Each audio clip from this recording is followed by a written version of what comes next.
হরে কৃষ্ণ, রাধে রাধে। তো সামনে আসতে চলেছে শয়ন একাদশী। এই শয়ন একাদশী কি এর মাহাত্ম্য সেই বিষয়ে আজকে আমরা আলোচনা করব।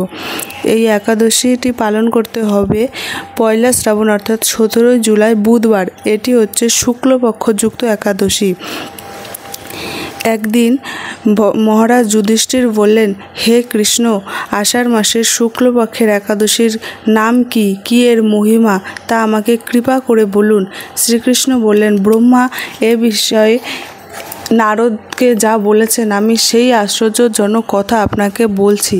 শ্রী ব্রহ্মা বললেন, হে নারদ, এ সংসারে একাদশীর মতো পবিত্র আর কোনো ব্রত নেই। সকল পাপ বিনাশের জন্য এই বিষ্ণু ব্রত পালন করা একান্তই আবশ্যক। যে ব্যক্তি এই প্রকার পবিত্র পাপনাশক এবং সকল অভীষ্ট প্রদাতা একাদশীর ব্রত না করে তাকে নরকগামী হতে হয়। আষাঢ়ের শুক্লপক্ষের এই একাদশী শয়নী নামে খ্যাত। শ্রী ভগবান ঋষিকেশের জন্য এই ব্রত পালন করতে হয়। এই ব্রতের সম্বন্ধে এক মঙ্গলময় পৌরাণিক কাহিনী আছে, আমি এখন তা বলছি। বহু বছর পূর্বে সূর্য বংশে মাতঙ্গা নামে একজন রাজর্ষি ছিলেন। তিনি ছিলেন সত্য প্রতিজ্ঞ এবং প্রতাপশালী চক্রবর্তী রাজা। প্রজাদেরকে তিনি নিজের সন্তানের মতো প্রতিপালন করতেন। সেই রাজ্যে কোনো রকম দুঃখ, কোনো রোগ ব্যাধি, কোনো দুর্ভিক্ষ, আতঙ্ক, খাদ্যাভাব অথবা কোনো অন্যায় আচরণ ছিল না। এইভাবে বহুদিন অতিবাহিত হলো, কিন্তু একসময় হঠাৎ দৈব দুর্বিপাকে ক্রমাগত 3 বছর সে রাজ্যে কোনো বৃষ্টি হয়নি। দুর্ভিক্ষের ফলে সেখানে দেবতাদের উদ্দেশ্য দান মন্ত্রের স্থাহা, শ্রদ্ধা ইত্যাদি শব্দও বন্ধ হয়ে যায়। এমনকি দেবপাঠও ক্রমশ বন্ধ হইল। তখন প্রজারা রাজার কাছে এসে বলতে লাগলেন যে, মহারাজ, দয়া করে আমাদের কথা শুনুন। শাস্ত্রে জলকে নার বলা হয়। সেই জলে ভগবানের অয়ন অর্থাৎ নিবাস। তাই ভগবানের এক নাম নারায়ণ। মেঘরূপে ভগবান বিষ্ণু সর্বত্র বার্ষি বরণ করেন। সেই বৃষ্টি থেকে অন্ন খেয়ে প্রজাগণ জীবন ধারণ করেন। এখন সেই অন্নের অভাবে প্রজারা ক্ষয়প্রাপ্ত হচ্ছে। অতএব হে মহারাজ, আপনি এমন কোনো উপায় অবলম্বন করুন যাতে আপনার রাজ্যের শান্তি এবং কল্যাণ সাধন হয়। রাজা মাতঙ্গা বললেন, তোমরা ঠিকই বলেছ। অন্ন থেকে প্রজার উদ্ভব, অন্ন থেকে প্রজার পালন। তাই অন্নের অভাবে প্রজারা বিনষ্ট হয়, আবার রাজার দোষেও রাজ্য নষ্ট হয়।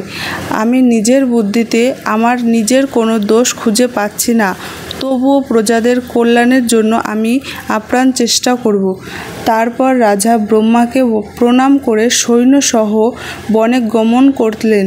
সেখানে প্রধান প্রধান ঋষিদের আশ্রমে ভ্রমণ করলেন।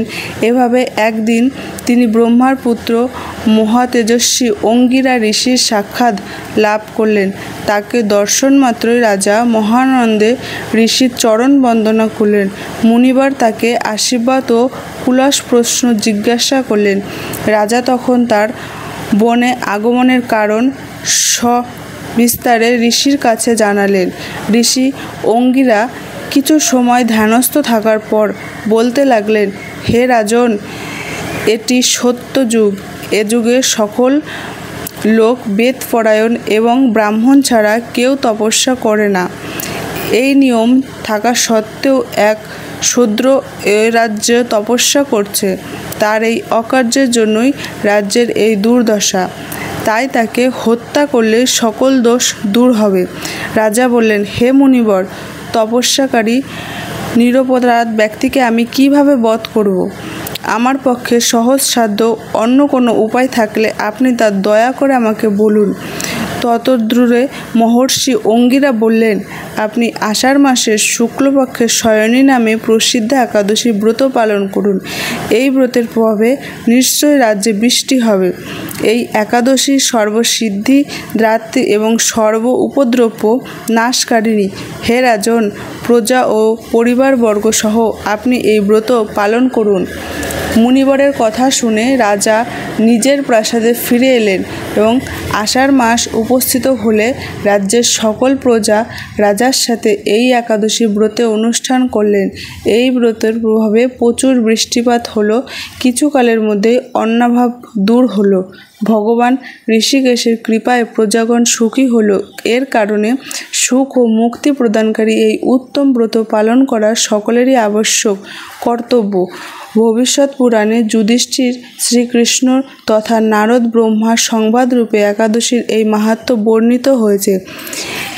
এই একাদশী যে পাঠ এবং শ্রবণ করবে সে সমস্ত পাপ থেকে মুক্তি লাভ হয়।